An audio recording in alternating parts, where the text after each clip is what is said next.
Okay, you guys, it is September 1st, and it is day one of the vlogging of being a carnivore. This is not our first day of carnivore, but it is my birthday month, and I decided to do 30 Days Has September little vlog. I thought it would be really cool to show you what we do. So it's Sunday, and we are getting our meat ready for the week.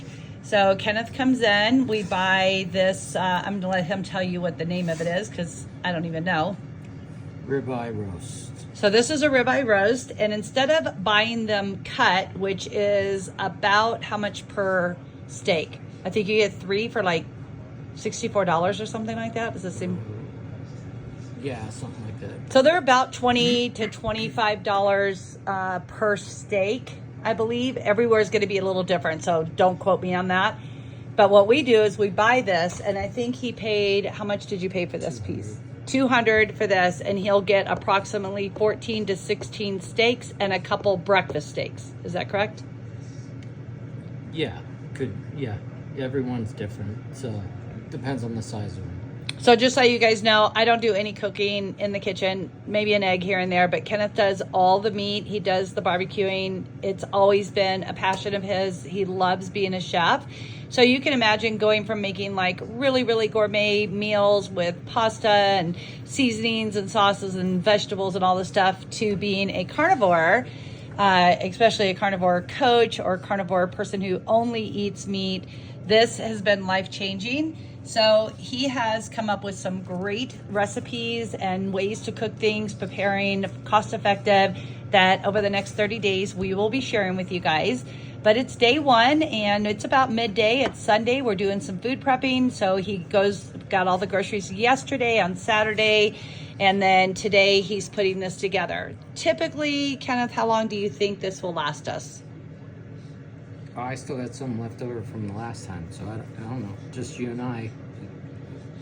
Might last us 3 weeks to a month. So depending on, obviously, if we were to eat one every single day, it would be gone a lot faster, but we don't have a ribeye every day. We do have them at least, I think, maybe 3 times a week. Yeah. And then we do eat fish. So we do, we have a great recipe for fish, which he'll be sharing that later this week. And then we have ground meat. Trying to think what else. I no longer do any pork. And yeah, and that's pretty much it. But like ground meat and eggs, we do on a regular basis. Sometimes he'll have bacon and eggs. I don't do that anymore, not because I don't love it. I do. It's just that I had some histamine issues and through the thyroid, and this is definitely correcting it by taking it away. So anyways, as you can see, these are approximately an inch thick. And they come out amazing. That one's a little bit thinner, and he'll just go ahead and finish working all the way through this. And from here, he will either throw them on the barbecue or in the pan, cooking them with tallow. Is there any other way that you ever cook this type of roast? Like, would you ever smoke it or? No. Well, this is a standing rib roast. This is where the ribs used to be, where these little valleys are in the meat. So you could do this like a standing rib roast in the oven. That's what traditionally people do with a ribeye roast for like the holidays. And how different in the texture and or flavor is it when you do it in the oven versus like on the grill? Grills tendency to burn off the fat, so you don't get a lot of the fat dripping and juices throughout the meat. I mean, it's still there, but it's just not as much as you would cook in an oven. So would you consider that like drier? Would that be like a drier, tougher meat? Depends or is on what kind of cook you are. Okay. Grilling cook. So do you have any tips for these guys that you would suggest? I mean, I love the way you make your meat. I always say I love Ken's meat. It's the best meat I ever had. So it's absolutely amazing. And all I can say is that for me, he leaves that fat on there because I absolutely indulge in the fat. The fat is actually what's healing me. And then it's so juicy. It's just like absolutely amazing. I don't think I've ever had this in the oven, have I? Have you ever made it in the oven? I haven't done it in a long time. Okay, we haven't done that in a long time. He said it's usually more something that's like a holiday, so maybe we'll do one up. We'll see. Obviously, as the holidays, I'm not doing it. Yeah. We're in the process of getting a new oven, so he says it's going to have to wait on that. But anyways, as you guys can see, this is super marbled. When you pick your meat, you want to pick your fattiest cuts of meat that you possibly can, and be patient with your body. It might take 3 months, it might take a year or a year and a half for you to start balancing out.